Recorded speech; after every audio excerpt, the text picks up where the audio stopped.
Maliit na pagong mga tol, pupunta sa ilog ang direksyon niya. Yan o, yan yung ulo o.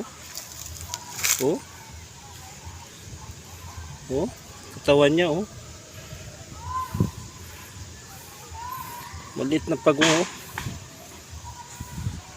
Yan oh, papunta sa ilog yung ulo niya, papunta doon. So ibig sabihin nandun yung deposito, pupuntahan natin doon.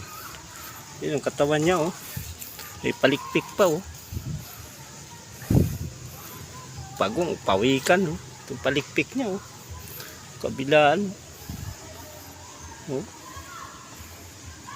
Oh, ulit lang siya, buhos na simento, kaso medyo baho lang na graba ang hinalo oh.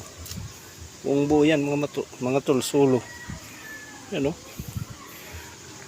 Pupunta sa ilog yung ulo niya, yung uso na pupunta dun. Puntahan natin saan yung upin.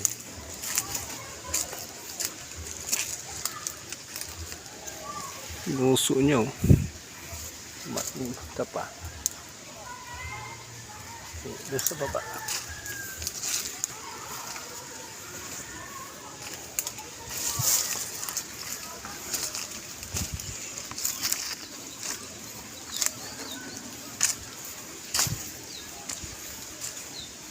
Kaso sakto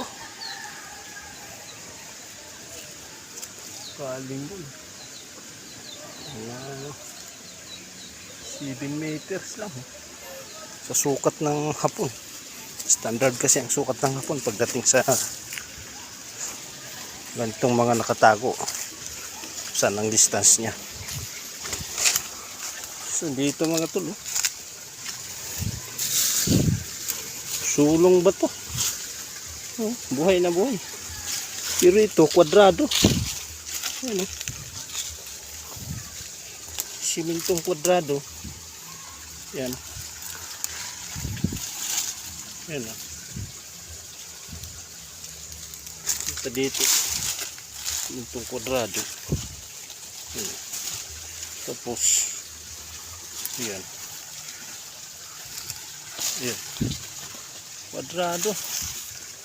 kwadradong buhos, tapos nilagyan ng buhay na bato sa gitna. So positive mga tol, ito yung tinutukoy ng maliit na pagong or pawikan. Dito yung ano, entrance yung nakabaon. So pagdating sa ilalim, sa level niyan,